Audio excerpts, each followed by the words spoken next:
Started recording, so I guess we can go ahead and call the meeting to order, and we can talk about some of that stuff.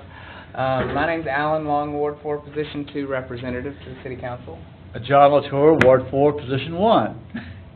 Y'all want to go around? I think everybody knows each other, but we can... Bill McKnight. Beverly Schaefer. Archie Schaefer. Deborah Boddington. Michael Huggins. Ken Gardner. Susan Gardner. Got one. Matt Partain. Thank you for being here. We appreciate it. And everybody else, too. We didn't really have a set agenda tonight. I have a couple things I was going to update y'all on some legislation that I'm working on in a bit. But thought we could just open it up for some of y'all's concerns. We haven't done that in a while, so. We walked through the neighborhood yesterday, Alan. Mm-hmm. There are too numerous to count cigarette butts north of the campus. Oh, it's ridiculous. I took pictures of it. It's awful. I know it was on the Town and Gown Committee agenda a few weeks ago. And not just cigarette Pitched out in the street, you mean? No, on the sidewalk. On the sidewalk? Cigarette drainage packages, Right there. lighters. I picked up 6 lighters. Cigarette lighters. Cigarette lighters. Hundreds of cigarette butts. Are there disposable, are there cans or anything? Oh, yeah, trash. And someone actually put a bucket You mean there. for the trash? for people- For the trash, for the cigarette butts? Just throw it on the ground. Right.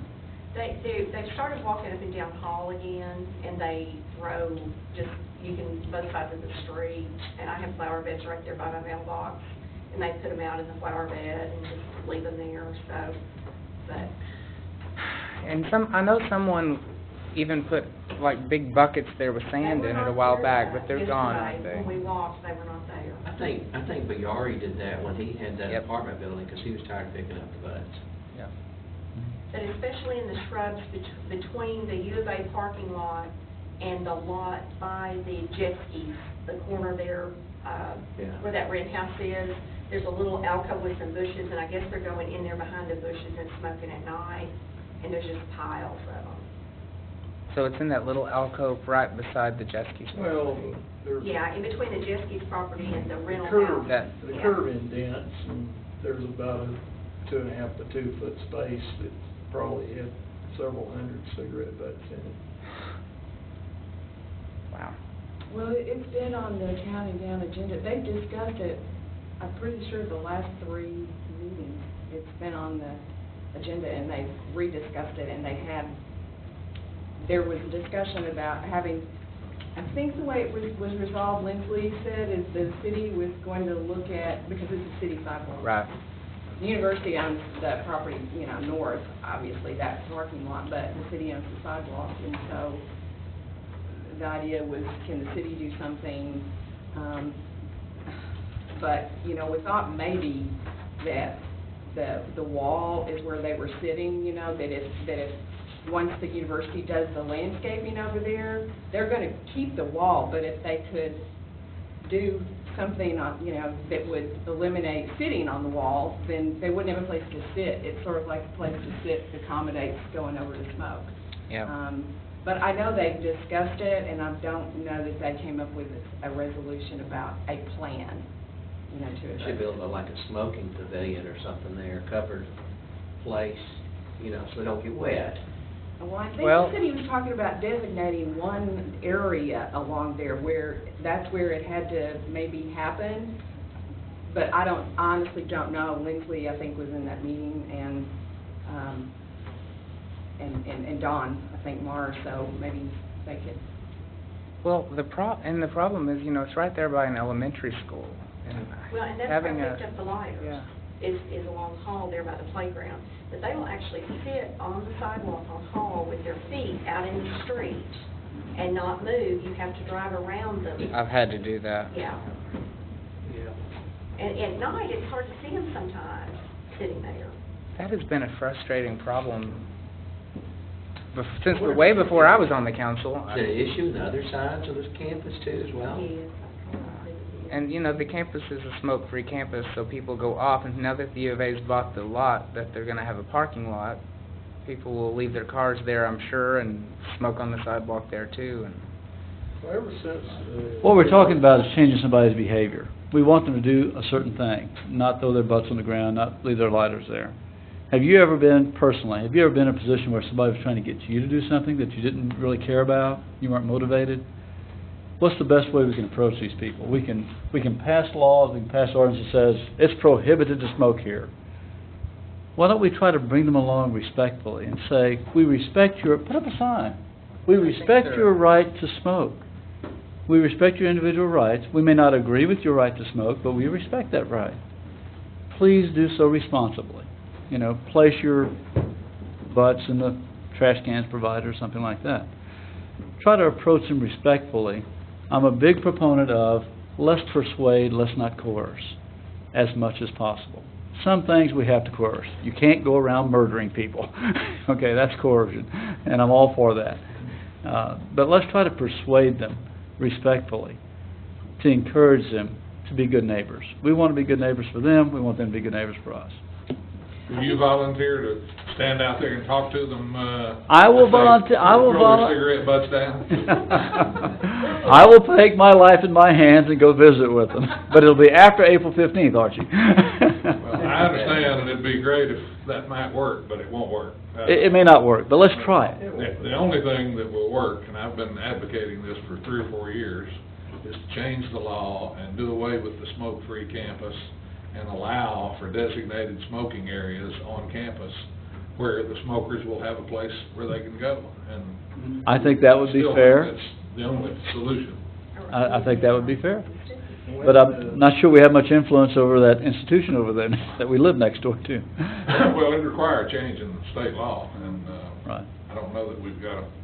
We probably have less legislature influence willing to take over that on. institution. So while you're standing out there, please ask them to slow down as well. Okay. Yeah. There's a 25-mile-an-hour speed limit through there by the playground, and they'll hit that going 35, 40, cutting through with all the kids out there playing too as well.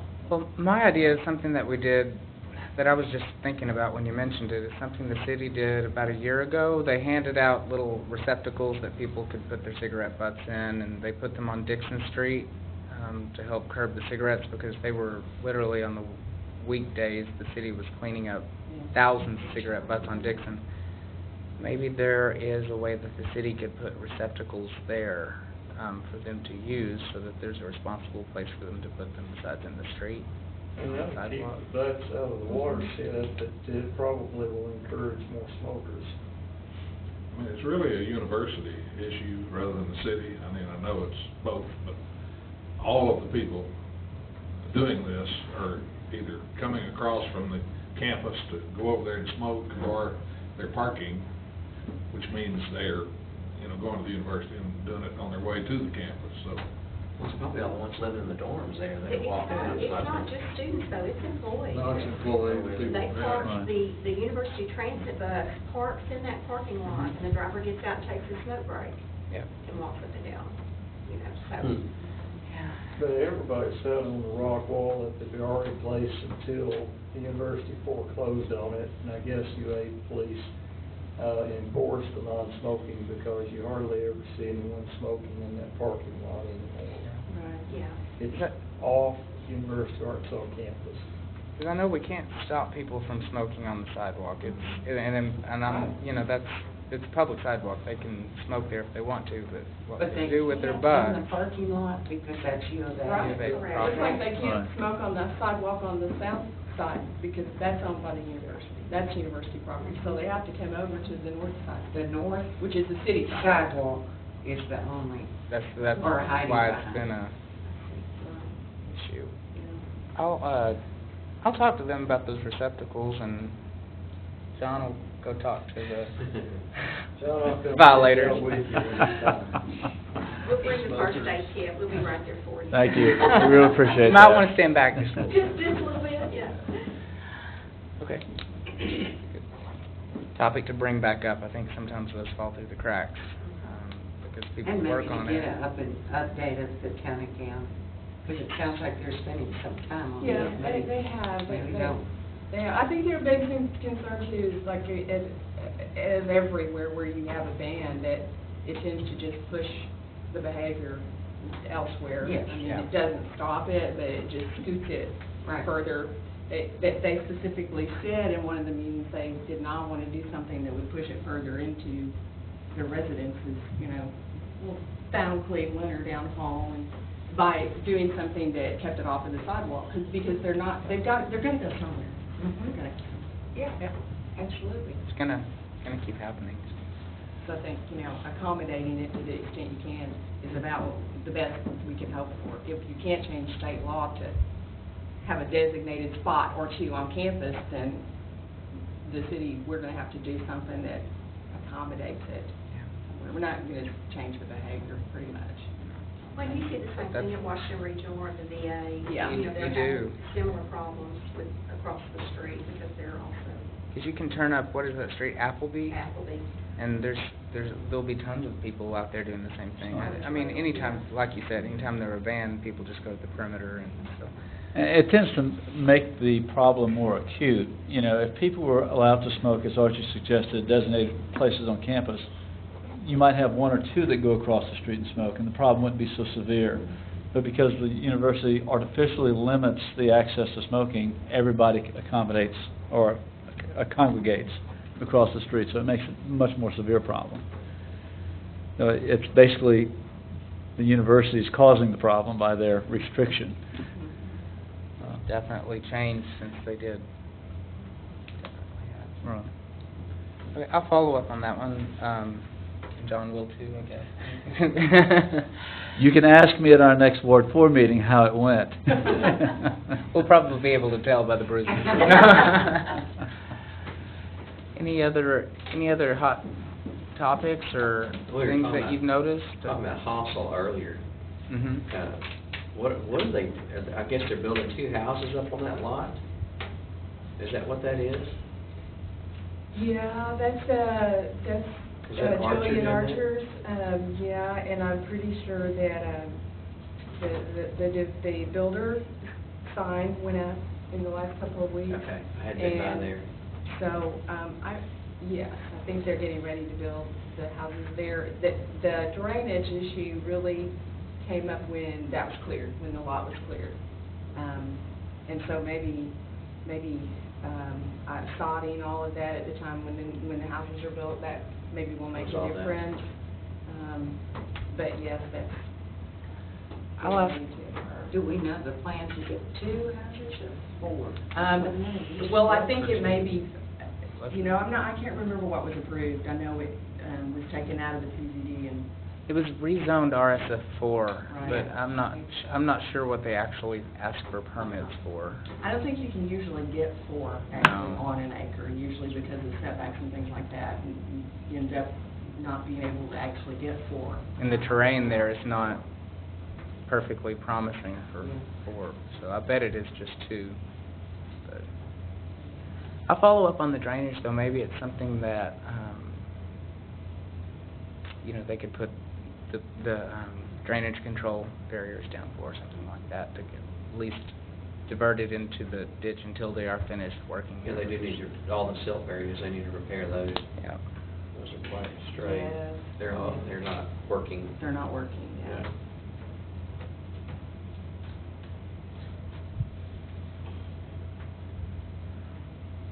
Now, Alan, are they putting curbs on the other side of Fossil? No. Just the one side? For now, that's what they've told me that they're doing. Now, there are going to be some drainage improvements farther down Sang. Okay. They're upgrading some of the water lines, and you've noticed the middle of the street Right. torn up, I'm sure. So they're doing some water line changes, and they're actually diverting some of the drainage, because that's a 100-year floodplain area, back into the creek, so that it will go underneath the culvert instead of having ditches on both sides in a certain area. So that's work that taking a little bit longer than I thought that it would, but is in progress, I guess you Yeah. could say. And I'm assuming they're gonna resurface the whole thing. Yeah. What year are they going to do that? It's got about 1.5 foot macadam on it now. Yeah. It's gonna take quite a bit of grinding. It needs it very badly. Well, I mean, they would basically have to. There's metal plates on parts of it, so.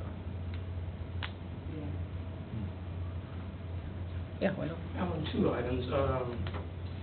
One's concerning Mount Comfort. If you're traveling west on Mount Comfort, turning south on the Rupert Road, you come down to the bottom of the hill where you got the yield sign. There's a huge pine tree that obstructs your view, all the traffic coming in from the south. It looked like it's in the right of way, it could be on a private property, we don't know. But this tree is about 10 feet wide, and you cannot see, you know, beyond that point at all. You have the edge out there. They've had 2 accidents there in the last month, and going in that same direction. People are yielding, but you just cannot see around that tree. And I don't know if anything can be done about that.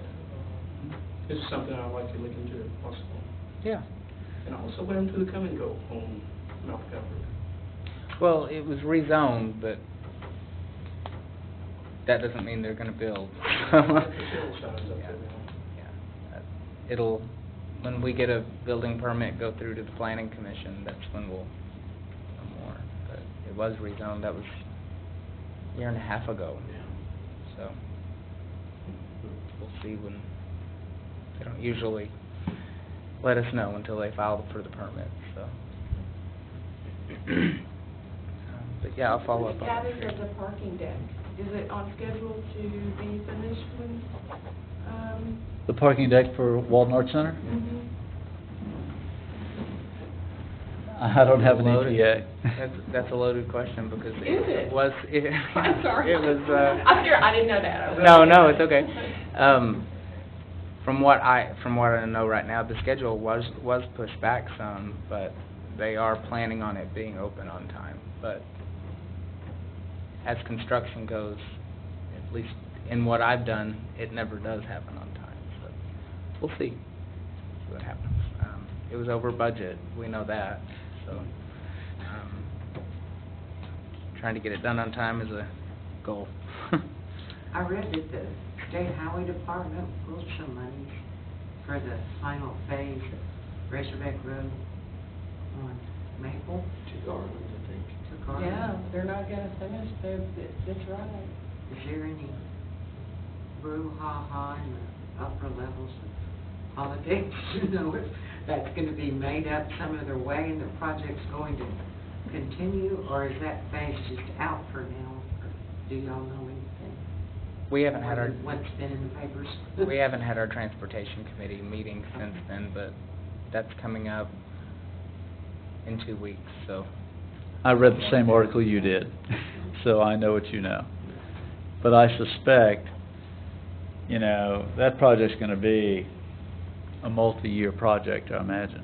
So things could change before they get around to that anyway. By the time they get that far down Right, the we road. might have some more money come in from somewhere. It's still going for the rest of Razorback Road, is that?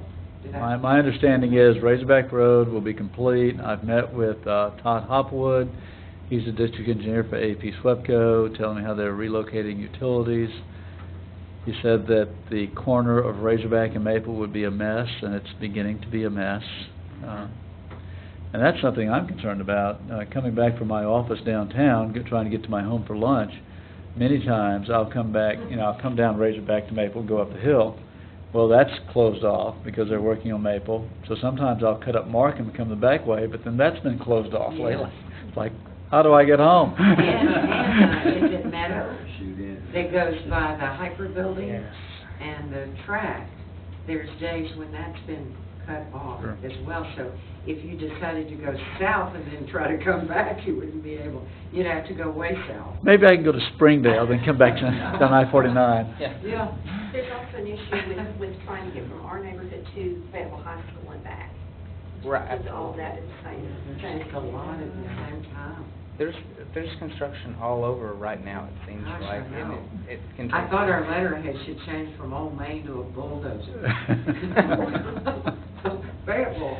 Let's not do that. But, it's good idea. But, you know, that's good. I think it's supposed to be Money's there done for with these the things. sidewalk though, on Markham in, they started it a couple of weeks ago. I think it's a 5-week project. Good. So if there's not a lot, of course there has been rain, so it could get pushed They back. did a lot today. They've done a lot. I I think haven't they've been gone down to- Markham today, was it? Regarding I'll go all up that levels, way on they the way cut home. all the Yeah. way through, to the corner. Okay. It looks Palmer. good. I'll go check So it out they're today and making- see. Today was, they were all over it. I've been kind of avoiding that route with the construction on Thang and then Halsell and then, I'll brave it And it's still on tonight. the books for them to come down Palmer at some point, isn't it? A sidewalk on Palmer? Yes. Wasn't that in the priority? It's in the 5-year plan, yes. Escapes me as to exactly which part, but I can email it to you. I think it's on the east side. I think you're right. I know Markham, when they were discussing that, there was some discussion as to which side it would be on, because logistically, there were more houses on one side than the other, but then the sidewalk may have had to cross the road, or, so that one stood out there for a while, but I think they did pick the side for Palmer. I just can't remember which one it is right Yeah, I think so now. too, and we were a little surprised because the park, Hutch Park, Yeah. is on the west side. Yeah. So it seemed to make some logic, but then the sidewalk they put in on Hutch is on the north side. So they, I guess, wanted it to connect up to what they already had going. Well, I'll find out from Chris Brown Advantages tomorrow. both ways. Yeah, I'll talk to Chris, because our last transportation committee meeting didn't go ahead as scheduled because of the inclement weather, and so but we do have one in 2 weeks, but I'll get you some information before then. I'll kind of email it out to everybody that's here. I haven't heard anything from the jet skis regarding their project since the last time. I did invite them to come to the meeting at any time, or let me know if they had more information, but nothing as of yet. So I'm following it. I just don't have any more information on that one yet. Thinking about building projects, have they done anything, seen anything on the church, on the Marinoni property? No, nothing's come to What's that? me yet. Does it have to be rezoned, or is it good to be built? I think Church. I think it is. Well, it's just the large-scale development, and ingress and egress would have to be determined. I missed that whole discussion. so the Cross Church purchased the Marinoni, a big portion of the Marinoni property. Oh, On the really? corner of I-49 and It's the front. Weddington. Yeah. Okay. I don't know where I was. I missed that whole thing. Well, if you remember when Capstone was talking about it, just this, I guess last year, the discussion came down to ingress on Lonnie, ingress or egress there, or would they be building a road out to Sang, or, Oh. you know, Yeah, things like that. that's So not I don't even think on the that'll table even for be this. part of the This discussion is of like, this like one. fronting 49, fronting this access road, and, Yeah. but I think there is an issue about Marinoni, you know, just there, because there'll be a lot of cars. There will be. Quite a bit of traffic coming. At least one day a week. Yeah, yeah. Well, and from what And I it's in understand, they're Fayetteville. programming several days, at least 4 days a week, they have large programming, so that's, and I'm It's sorry, gonna be yeah, right. facing the interstate? Is that what you said? It's we the don't know that. interstate We and don't know. Weddington, it's in that corner right there. It's the property right at the very corner. Yeah, I That know corner the that's- property, I guess, I'm Yeah. just asking about the structure. Nobody- We don't- They haven't, Okay. Judging by the operations of Cross Church and other cities, it'll be very visible Yeah. from the Yeah. interstate. Yes. That's, yeah. No, they haven't, like the other project, they haven't submitted a building plan for it yet that we've seen. And the exit off the interstate and that access road is supposed to be reworked by the state too as well, right? Right, and I think And that they're leads, combining those two to line up with the current street there by Casey's. I don't remember what the name of it is. and that's what I've kind of been thinking would be the most efficient way, is to use the stoplight when that happens, but, you know, until they submit something. The stoplight's there, which saves a large amount of cost for the construction and development, but that would. Well, you would eliminate one stop light there on this side of the bridge if you do that, because there's two stop signs, two stop lights there now. Mhm. Yeah, when they redo the bridge. When they redo the bridge. Yeah. There's so much work going on in I-49, who knows when that'll be completed or started. I know they've given some dates, but When Paula talked to us at one point, didn't she talk about something coming off of the interstate and heading to Maple? Going over There- the interstate. There is the city has, I guess, what you would call an easement for Maple to continue, or an overpass to be one day there. It's on the city's master street plan, but I don't see that in the near future. The plan is for Maple to go all the way to the interstate going west? Off the Marinoni property, so it would go kind of from where Sang is at. There's not really a way to connect to the backside of Maple, but through the Well, through the woods they have an there. easement all the way through there from Maple. Yeah, but it's not it's not just a straight line. No, it's not. It kind of curves around and goes back, but that would be a City of Fayetteville expense if we ever wanted that, because that wouldn't be a state highway, so I don't know that that's something that's coming up here soon by any means, because we would have to figure out a way to pay for it, so. And we don't want all that traffic in our neighborhood anyway. Right. Except 6 days a year. Yeah, that, I think that Paula actually wanted to just get that off of the master street plan and just kind of eliminate, for some certainty in the development of her property as well. Yeah. So whoever be looking at it would know that is or is not Mhm. something that they've got to plan around. And it seems like she tried to get that on an agenda. She did. Paula asked for Rhonda and I to put that on the city council agenda, but we said, when it comes to master street plans, that really needs to go through the transportation committee, and so far I don't believe nothing, well, I know nothing's been taken to the transportation committee as of yet, so. I'm on the committee, so when it does, if she brings something forward for it. But now that they've sold that front half, I'm not sure how important that is to them at this point. Of course, that could have changed. Maybe that's why we haven't heard quite as much about it. So, but more, hopefully. So does the city have a plan on how to deal with Uber at this point? It looks like it will be regulated at the state level by the PSC, and so I know that they've been giving tickets to Uber drivers when they, I assume that the city's kind of out of the equation. I mean, here, I don't say the city doesn't have a role Well, that I can see. Is that correct? I mean, they'll just be competing with the taxis and that will be licensed, and then the Public Service Commission will oversee Uber? Is that how we think this is going to work, or do we know? I have a feeling that a lot of business models are going to change for the taxi companies, but I'm not really sure on that. Uber is. I don't know. In high school, I gave a speech called The Future of Agriculture. One of the lines in that speech was, if a farmer is farming today the way he was farming 10 years ago, 10 years from now he will not be farming. I was entertained by the taxi drivers that all showed up at our last council meeting to complain about Uber. And I'm thinking, you're doing business the same way you've been doing for 50 years. Uber's innovating. I mean, I had 3 college young ladies follow me across the street after that meeting, and practically they didn't tackle me. I saw it. They didn't tackle him. They did not tackle me, but they said, we surely appreciate your concern and your view. They tell me, and I haven't ridden in a taxi cab in Fayetteville. I've used cabs in Washington, D.C., and New York, and other cities, but not in Fayetteville.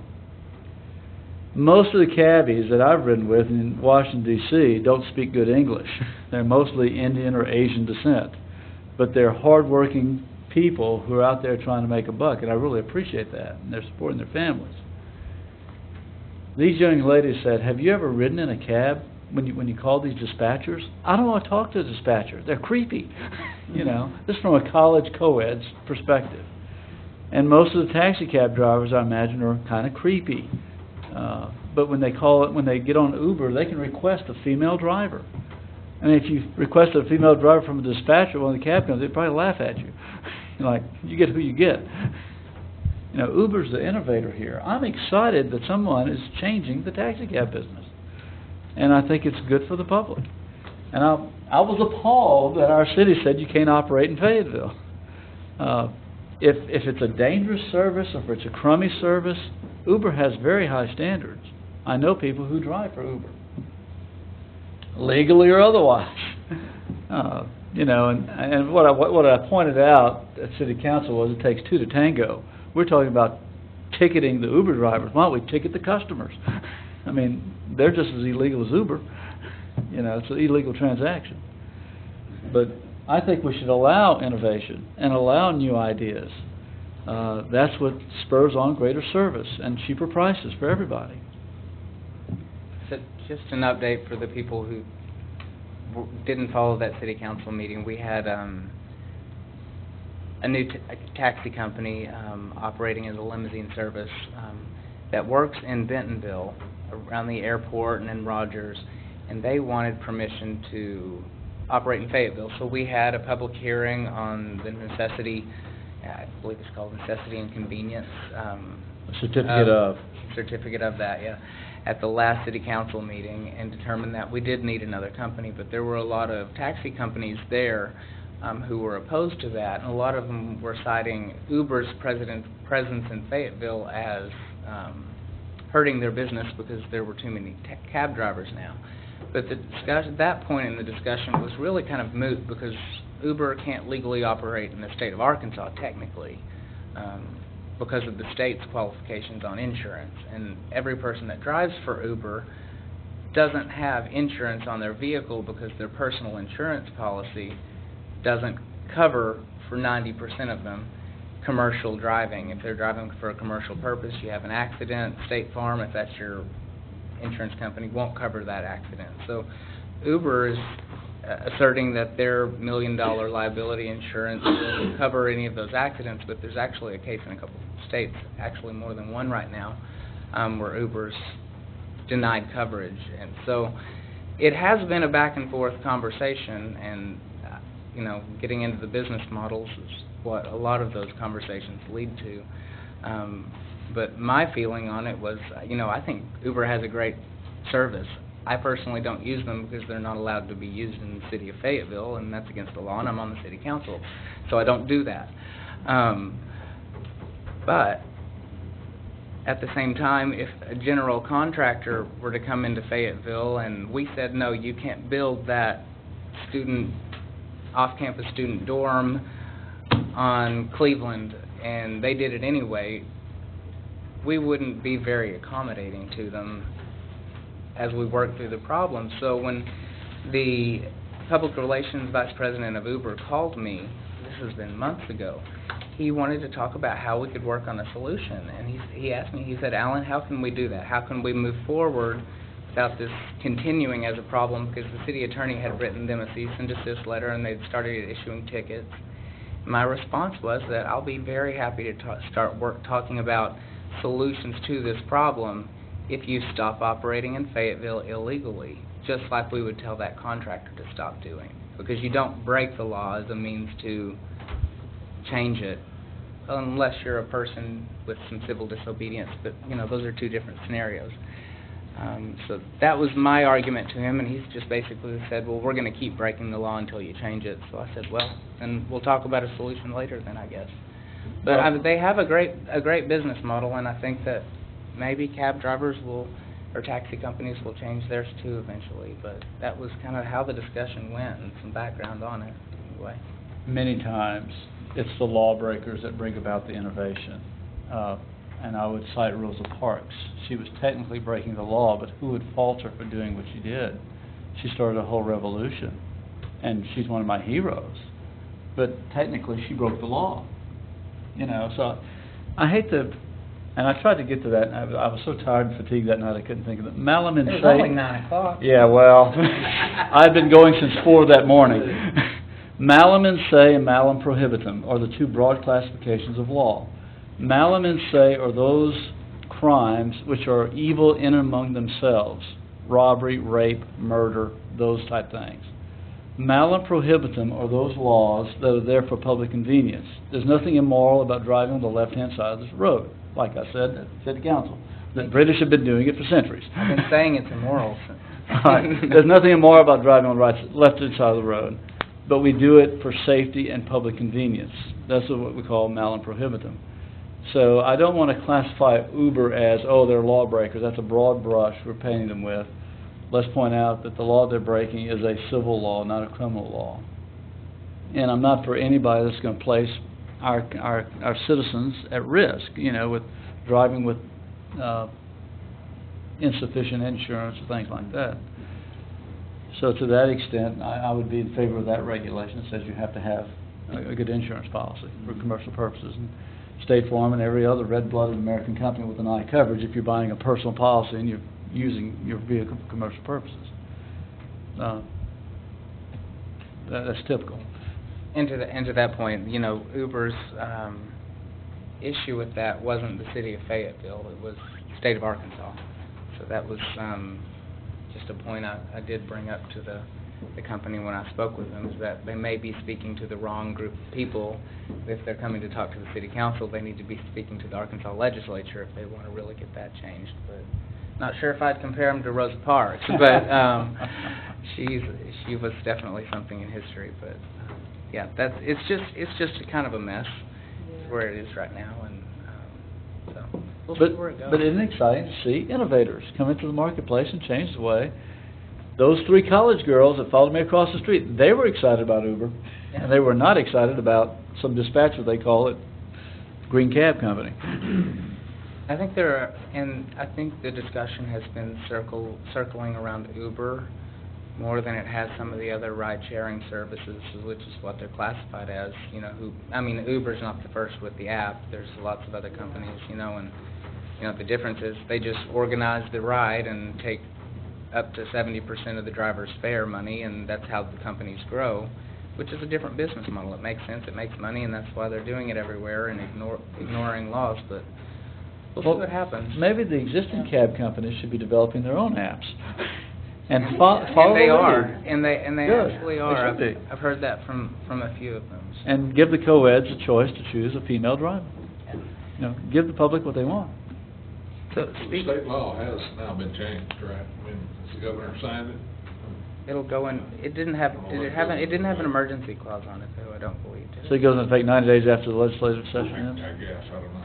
And what was that law, Archie? To allow Uber to operate. Well, it just set up the Public Service Commission as the licensor, you know, Okay. of them, which, you know, as a utility, basically, you know, instead of a cab.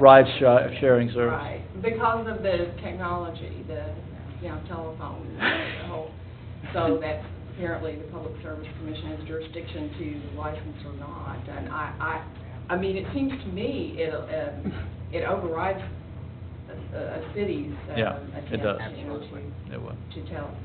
That's what it seems to me like. And there have been a lot of that going on in the legislative session. I'm sure the city council, the city attorney will know how this is all gonna work, so. We'll see. I don't know if anybody in the state of Arkansas really knows how it's going to work right now, except Uber, or what they think is going to happen. Any other general topics? I've got a few updates, but I wanted to wait on everybody. Make sure you had turns on. If it doesn't happen in my bedroom or in front of my desk this time of year, I don't know what happened. Or at City Hall. Well, I'm half asleep in those meetings. It's late in the day. I was going to let you all know I'm working on 2 things. One of them is that a constituent emailed me actually just this week, and they asked me to send them a copy of the ordinance that we have in Fayetteville, or the state law, and I didn't know the law off the top of my head, and I found out it's because it didn't exist. But it's the one that prevents people from blocking your mailbox. As you know, a lot of people won't get their mail because United States Postal Service doesn't have to give you your mail if there's a car in front of it because they don't have to stop. So I asked the city at my constituents' request to draft an ordinance to make it to where you cannot block someone's mailbox, at least not for a long period of time. So at the request I'm doing that, we'll be discussing it at the council meeting to see where it goes. So kind of an update on that. Does anyone have a problem with that?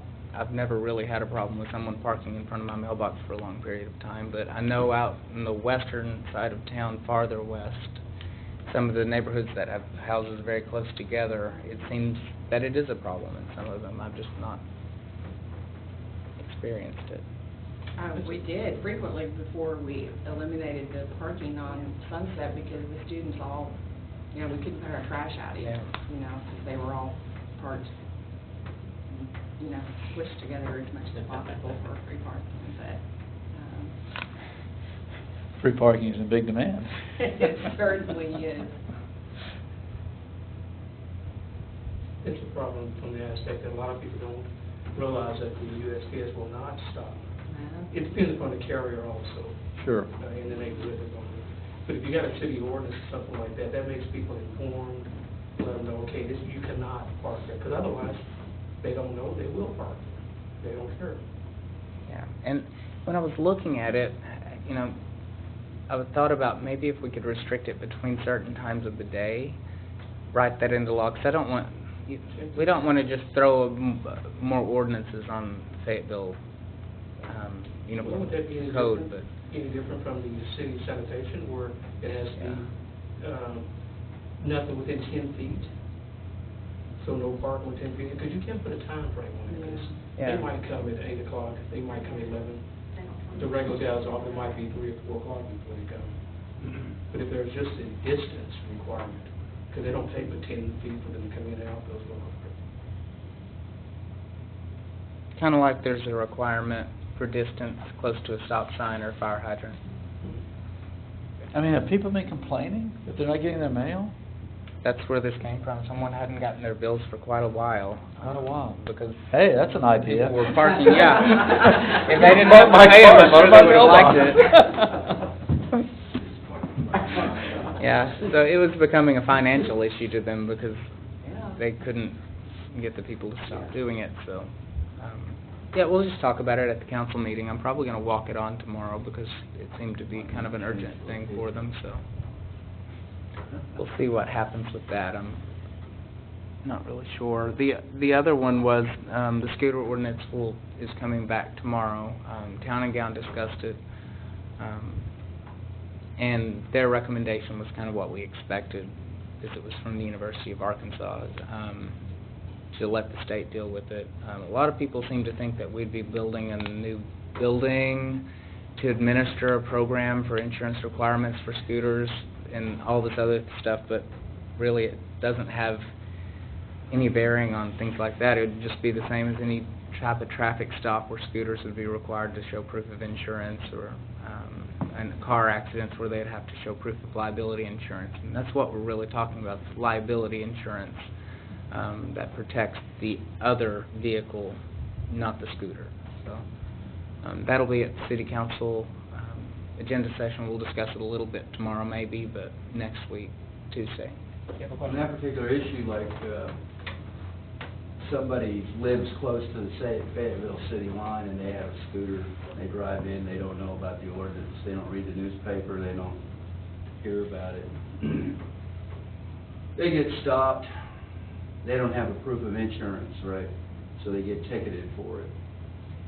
Isn't insurance normal? I mean, something like that for vehicles and stuff, isn't that handled on a state level? And wouldn't it be better to, if you really were concerned about that issue? Because, I mean, you know, if I get hit by a scooter, because I'm getting older and I can't run as fast as I used to, I'm not quite as agile, you know, and the person doesn't have any liability insurance, and I have to go to the hospitals and stuff, you know, and so forth and so on. I'm not going to be real happy with that situation, because they don't have anything to cover to help me pay for my medical expenses and or other things, or lost time. Let's say if I'm lost time from work and all that. So what I'm saying is that it would seem to me that if that's an issue, a really serious issue, but I was at one council meeting where apparently the I think didn't one of the fellow public safety people talk about that, or at least at another meeting, that there really hadn't been a problem with accidents with scooters?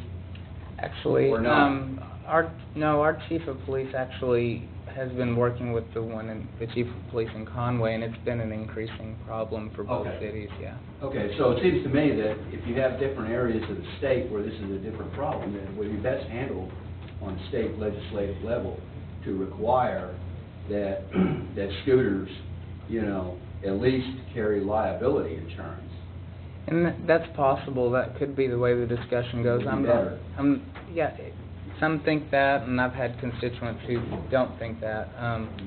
But, living on the town line in Farmington versus Fayetteville, we have a lot of ordinances or rules that smaller towns don't. Okay. Someone lives in Farmington and they drive in and they throw a cigarette butt out the window, well, they're likely gonna, and there's a police officer behind them, they're gonna get a $100 fine for throwing the cigarette butt out, whereas in Farmington, they wouldn't get that $100 fine. Yeah, that's what it is in Fayetteville, it's a $100 fine. Is that as much as throwing out a hot dog wrapper? I don't know, it depends on how big it is, probably. So, different town, different laws. We'll see how the discussion Okay. goes. I'm really not sure. I mean, I'm generally in favor of having that system for, liability purposes, I just, Once it gets to the state level though, then of course, when you've got to go get a license for your, do scooter drivers even have to have a license? No. See, that's another problem right there. Because we brought that up once before, because a lot of them don't even have lights on. It's gonna be an accident. Somebody's gonna be Well, killed. there was a head-on collision involving a scooter on Gray Avenue. Gosh, that's Before the law was been... changed, somebody's gonna be a killed while. on those scooters. Well, and someone brought up the point of, how much damage can a scooter do? And, well, really, it's a lot if, if you dodge them and you go into the ditch, you can have not just your medical bills, but everyone in the car with you, or the car that rear ends you, or whatever it may be. So, I hate to talk about more laws and stuff like that. I'm kind of like John, the fewer we can get by with, the better we are. But, when you talk about your own personal safety and somebody else, and then they, either run you over, or like you say, they pull out in front of you, you swerve to miss them, and the next thing you know, you're the one with that accident and a headache and maybe even dead, so, And I'm not sure if it's a problem, and this has been something we've talked about, is it really something that needs to be addressed statewide, or is it just something that needs to be addressed in large college towns? Because, maybe local control on that issue is a good thing, because, Jonesboro, you have Fayetteville, Conway, a couple other towns have smaller colleges, but maybe those are the only towns where it really needs to be. Well, I don't know. I'm not sure. I lived in Germany back in the back in the 70s when I was in the military. All I can tell you is scooters were everywhere. Yeah. Okay, even in the people used them quite a bit, even in small towns and stuff like that. But here it hadn't become that prevalent yet. Yeah, the statistical breakdown showed that scooters that were involved in accidents were climbing. The numbers were climbing. I wish I had those with me tonight, but I don't. And the percentage of those driving scooters without insurance was also increasing. So that's why I brought it up. It's been several months ago, but like I said, I'm not sure where the discussion will go. It could be something that we end up recommending to the state, but that'd be quite a while before they did anything about it. Because legislation doesn't come back for a long time, so we'll see what happens. In the meantime, all those Vespas on a mission will cause havoc. Well, it seems like the university ought to require proof of insurance when they give them their parking decal too as well. And from the University Transportation Committee meeting, they didn't want to do that. I'm not sure if it's I'm not surprised. I just administrative think or... probably. Regulate everything else, might Well, they have to have a decal, to park on campus. That would be the perfect place, to do that. But An easy add-on. It really would. It's their responsibility. But I watched that town and gas committee, and you're right. They said, we don't want anything else to do. Yeah. Well, neither does the city. That was pretty much it, yeah. And the reason I didn't add I didn't want to do a licensing requirement or something like that, because I didn't want to add another layer of burden for administration, because that comes That at costs cost. money. And we don't want to do that, but we already have great police officers out on the streets, and, if there's an accident involving a scooter, they're already right there. So that's when they can check a proof of insurance, or if there's a scooter going 60 miles an hour down Sang or Cleveland, where they can actually get that kind of momentum, and they pull them over and say, hey, you need to be more safe, they're already there. So my hope was to not add cost to the system with this, but still get some benefit If out you of drive it. the scooters around on the streets, how come you can't drive your four-wheeler around on the streets? Because they're not classified as safe for the street, I think. Is that right? Correct. Right, they're not. According to every medical professional I know, no motorcycle is safe in the streets. Exactly. True. I just threw that in. Yeah, well, it's good. And that's all that I wanted to give you all an update on as far as what I'm working on right now. The ordinance requiring people to disclose on their properties, the zoning requirement for the over-occupancy goes into effect July 1st, so that's coming up pretty quickly. I've talked to a lot of realtors, and they don't seem to have a problem from the ones I've spoken with. In fact, many of them think it will save them time down the road from having, repeat customers coming back to them saying, why wasn't this in the disclosures? So, yeah, still in the education phase on that one, so. I don't have anything. I'm all done. John's ready to go do some more taxes. Okay, do y'all have any more questions or other stuff? Looks like we're gonna get done in about an hour, so. Good deal. Thank Thank y'all. y'all. Have- Thanks, guys.